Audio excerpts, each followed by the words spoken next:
You're 22 years old. It's 2:47 a.m. The Excel model in front of you has 40 tabs, and tab 23 just broke. Nobody taught you what to do when tab 23 breaks. You just have to figure it out. Your BlackBerry buzzes. It's the vice president. He wants the comps updated before the 7 a.m. call. You look at the clock, you look at the model, you open a new tab. This is year 1.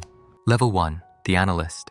You're 22 years old, and 3 months ago, you were a senior in college wearing the same navy suit to every interview. Now that suit lives at your desk because you sleep more nights on the office couch than you do in your own apartment.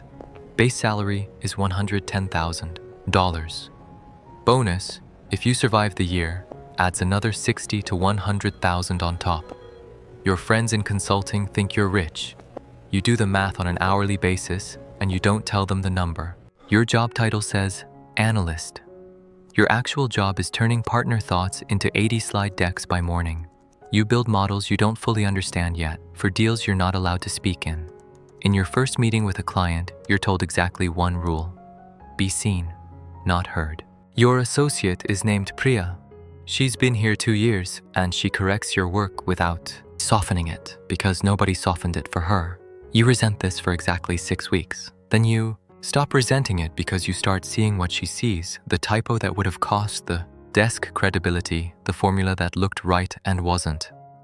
Month 4, you make your first real mistake. You transpose 2 numbers in a football field valuation slide, and it goes out to a client an hour before a pitch. Priya catches it at 6 a.m., 40 minutes before the meeting. She doesn't yell, she says 4 words. Check it twice, always. You don't sleep that night either, but for a different reason. By month 10, the all-nighters have a rhythm to them. You know which conference room has the good chairs. You know which pantry restocks energy drinks on Tuesdays. You know the sound the printer makes when it's about to jam, 30 seconds before it happens. 2 years in, you've built more models than you can count, and you understand something. Nobody explained to you on day 1. The number on your screen isn't the job. The job is trust. Whether the VP believes you checked it twice, whether the client believes the number in front of them is real. Level 2, the associate. You're 25. You spent 2 years as an analyst, and then you did something almost nobody does. Anymore, you stayed. Most of your analyst class left for private equity, for hedge funds, for anywhere that paid more to work slightly less. You stayed because you weren't done learning yet, and because a managing director named Thomas pulled you aside on your last week and said one sentence: the ones who leave now never come back as somebody who matters. Total compensation this year is $275,000. Base is $175,000. The rest is bonus, and the bonus is the first number in your career that actually depends on what people think of you, not just what you produced. Your job changes in a way nobody tells you about in advance. You stop building the model. You start managing the analyst who builds it. You are now the person correcting the transpose number at 6 a.m. You find you're better at explaining it than Priya was, and you're not sure if that's a compliment to you or to her.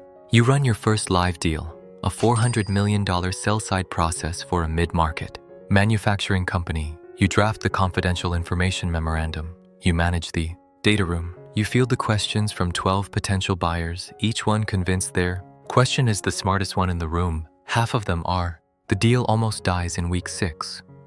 A buyer's diligence team finds an inventory discrepancy that could knock $30 million off the valuation. You spend 36 hours rebuilding the working capital analysis with the client's CFO on a conference line that never goes quiet. You find the error. It's not in the company's books. It's in the buyer's model. You don't gloat. You just send the correction cleanly at 4 a.m. and go back to work. The deal closes at $410 million, above the original number. Thomas doesn't say congratulations. He says good. Next one's bigger. You've learned that on this desk. The compliment and the assignment are the same sentence. Level 3, the vice president. You're 29. Your title changed, and so did the shape of your week. Total pay this year crosses $600,000. But the number that actually matters to you now isn't compensation. It's coverage. You've been assigned an industry vertical. Industrials. It's yours to build relationships in, yours to know cold, yours to fail in publicly if you don't.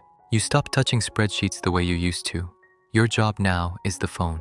You call CFOs directly. You build the relationship before there's a deal so that when there is one, you're already in the room. This is the part nobody teaches in the Analyst program. That half of investment banking is just showing up in someone's life for 2 years before they ever pay you a fee. You lead your first pitch alone, no managing director in the room. A $2 billion industrial conglomerate is exploring a divestiture, and you've been building the relationship with their CFO for 14 months. Coffee in Chicago, a dinner in Houston, a phone call every 6 weeks that had nothing to do with the deal. When the mandate finally comes, it comes to you specifically. The managing director tells you afterward, almost as an aside, that the client asked for you by name.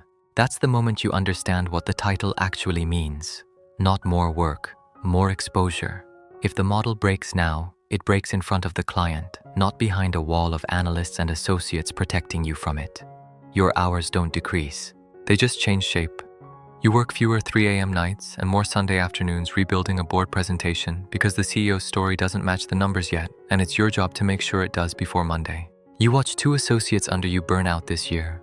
One leaves for a corporate role at half the pay and twice the sleep. You don't judge her for it. You remember being her. You just know, now that you didn't leave, and you're starting to understand why. Level 4, the director. You're 34. The title is director, sometimes called senior vice president depending on the bank. And everyone on the desk knows what it actually means. You are the last stop before managing. Director, and the bank is deciding quietly over the next 24 months whether you make it. Compensation lands around $900,000 in a strong year. The base barely moves anymore. Nearly all the growth is in the bonus, and the bonus is decided in a room. You're not in. By people using a formula they will never fully explain to you. Your job is no longer the deal. Your job is the pipeline. You are expected to originate, to bring business in the door, not just execute it once it arrives. This is the hardest transition in the entire career, and nobody warns you how hard it is. The skills that got you here, precision, speed, flawless execution, don't originate a single dollar of revenue. Relationships do. And relationships take years you don't feel like you have. You lose a mandate this year to a competing bank, a $1.2 billion sale process you'd spent 8 months building toward. The client tells you kindly that it wasn't about trust. It was about a personal relationship the other bank's managing director had with the client's board chairman, a relationship built over 11 years, 3 of them before you'd even entered banking. You learn in that moment that some doors don't open because of merit. They open because of time. And sometimes the clock started before you were in the room at all. You mentor a vice president named Marcus who reminds you of yourself 6 years ago. Sharp, exhausted, certain the model is the whole job. You tell him what nobody told you clearly. Enough, the model is the entry fee. The relationship is the business. He doesn't fully believe you yet. You didn't either at his stage. If you've made it this far into the climb, you already understand something most people never will. A subscribe genuinely helps this channel keep making these. No pressure, but I'd appreciate it. Now, back to the desk. Level 5, the managing director. You're 40. You made it. Managing director. The title that took 18 years to reach from the day you walked in wearing that navy suit. Total compensation this year is $2.4 million. Though in banking, unlike private equity, most of that is cash and stock, not carry.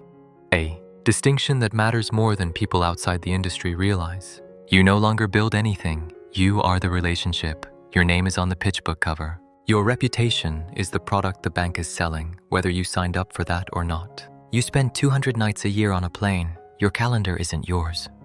It belongs to 11 active client relationships spread across 4 time zones, and each one believes, correctly, that they should be your top priority. You closed the largest deal of your career this year, a $3.8 billion cross-border acquisition. The deal takes 14 months, survives 2 regulatory reviews, and nearly collapses twice over currency hedging disagreements between the buyer and sellers. Boards. You are the person both sides call at midnight when the deal is dying. Not your associate, not your director, you. It closes. The bank's fee is $47 million. Your personal cut after the formula runs through the committee that decides these things is a number you don't discuss with anyone outside your household. And even there, you round down. You realize something at this level that nobody tells incoming analysts because it would sound insane to a 22-year-old sleeping on an office couch. The hours don't stop. They just change owners. At 22, the hours belong to your vice president. At 40, The hours belong to 11 CFOs who all believe you exist primarily to answer their calls at any time of day. In any country, on any day of the week, including the ones you'd promised your family you'd take off. Level 6, partner. You're 47. The word partner means something different depending on which bank you're at. At some, it's an equity stake in the firm itself. At others, it's a title layered above managing. Director that signals you now sit on deal committees, not just deal teams. At your bank, it's both. You stop chasing individual deals.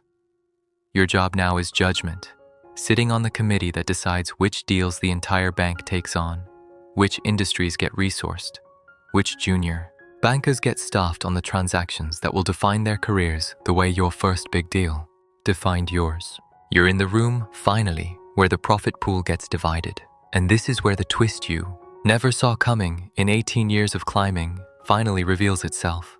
You expected this room to be about deals. It isn't. It's about capital allocation, headcount, and a formula that rewards a small number of senior partners disproportionately to the revenue any single deal generates, because the bank has learned over decades that the relationships in this room are worth more than any single transaction any one partner brings in.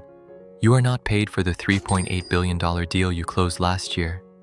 You're paid for being the kind of person clients trust with a $3.8 billion decision over and over for the rest of your career. The deal was proof, the trust is the asset. And then you notice something else. There is a name on the internal deal attribution system that appears on almost every major transaction the bank has closed for the past 22 years. Not as lead banker, not as relationship partner, but as a quiet secondary credit. A managing director named Walsh, who never made partner, who never wanted the committee seat, who has spent 2 decades doing something almost nobody in the building fully understands. He builds the models are built on. The valuation frameworks every junior analyst learns as gospel, the ones that feel like they've always existed. He wrote the first version of half of them in 2004 on a legal pad during a deal that almost collapsed because nobody could agree on how to value a company with negative working capital. He fixed the problem. He never patented the fix. He just kept refining it quietly, deal after deal, while the titles moved past him, toward people willing to sit in the committee room instead of at the desk. You ask him once at a conference why he never took the partner track. He says the desk was the only part of the job he ever actually liked. The rest, the fundraising for the bank's own equity stake, the client dinners, the committee politics, that was never the work. The work was the problem. And the problem was always more interesting than the title. You go back to the committee room understanding something you'll carry for the rest of your career. The names on the fee agreements are not always the names that built the thing, generating the fee. The system rewards visibility. It doesn't always reward the source. Somewhere right now, in a city you've flown through a dozen times, a 22-year-old is opening a laptop at their new desk. The phone, now loaded with 3 trading apps and a terminal login they haven't fully learned yet, buzzes for the first time. Tab 23 hasn't broken yet. It will by Thursday. They don't know yet that the model isn't the job. They don't know about Walsh, 2 floors up, still at the same desk, still fixing problems nobody else can see. They don't know that 18 years from now, if they stay, if they survive the hours and the losses and the deals that die in week 6, they'll be in a room deciding who gets staffed on the deal that defines someone else's whole career. Right now, they just know it's 11 p.m. and the model has a broken tab, and somewhere above them, a light is still on. The desk doesn't stop, it just finds the next analyst.